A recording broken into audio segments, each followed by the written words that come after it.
Hey everyone, Scott here with a short Aperture experience for you today. This, I will admit, is more a video for me than perhaps everyone else. But this was kind of important to me because it was the first time I really felt that I went and envisioned what the photo would look like before I'd taken it. Um, this was something very simple. I was trying to capture motion. That was the theme of the week for kind of a yearly photo project I'm doing. And very simple. Took a pinwheel of my daughter's outside, let the wind blow it, and I wanted to capture the motion, but also capture uh, a still. And I was really happy with the result, and ended up only needing to use Aperture to do my final processing. Very subtle things. So really quickly here, you can see that I started off with here's the pure motion, and that was not quite what I was after. I added in a flash to capture a rear sync curtain at the very end of the shot to capture the still.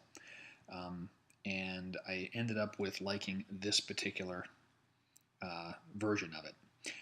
This is what I ended up with the post processing to really draw you in and focus on the pinwheel itself. So I thought it'd be interesting just to see how we got from here to here.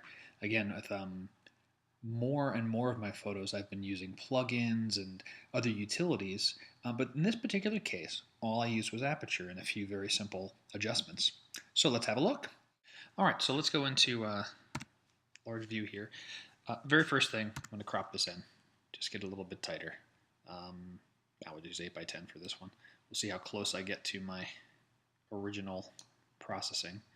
That looks pretty good. Again, I like this on the 1/3. That's my main subject. So I'll hit enter on that. Next is, I'll usually start by just doing a quick auto enhance to see what happens.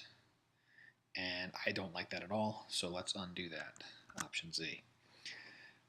Auto white balance.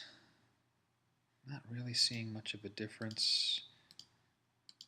A little bit, yeah, I'm seeing a little reds and blues are coming in a little better there. The next thing I'll usually check is the exposure. And primarily, I have a hotkey for Q to see if I've got any blown out highlights or shadows. Shadows I don't mind. Highlights, these are a little bit hot, so let's bring those back in. I'm holding down the command key, clicking and dragging so I can watch to see how much I'm able to pull in. I don't want to go too far because it ends up having, I'll show you, if I go too far, it has the effect of kind of washing out the picture a little bit. So I'm going to bring that back down to about there. It's all right. This is reasonably natural, and it's not an important detail for the picture.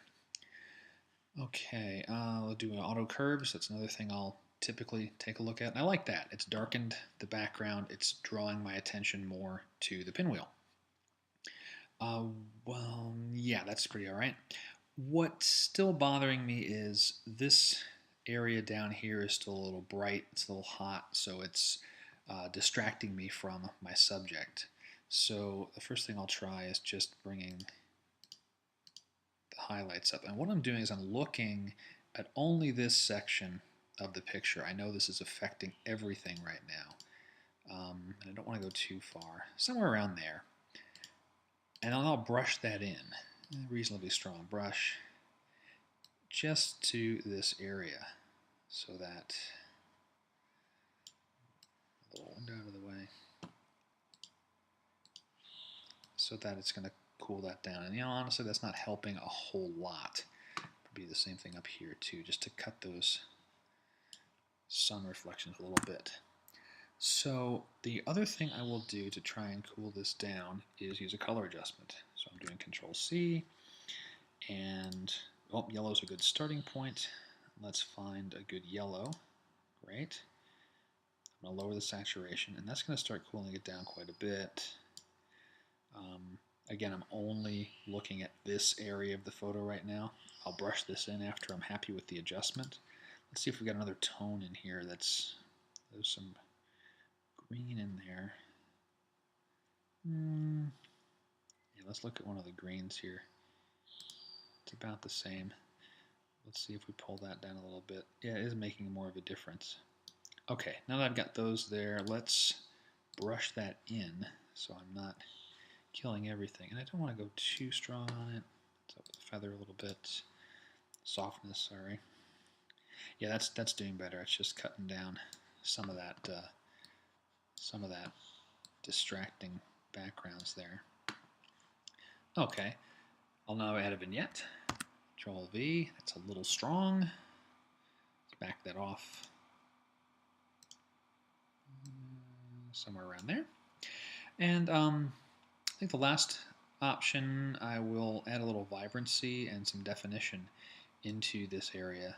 Again, just to make that pinwheel pop. So let's start with definition because that's the first one that I found.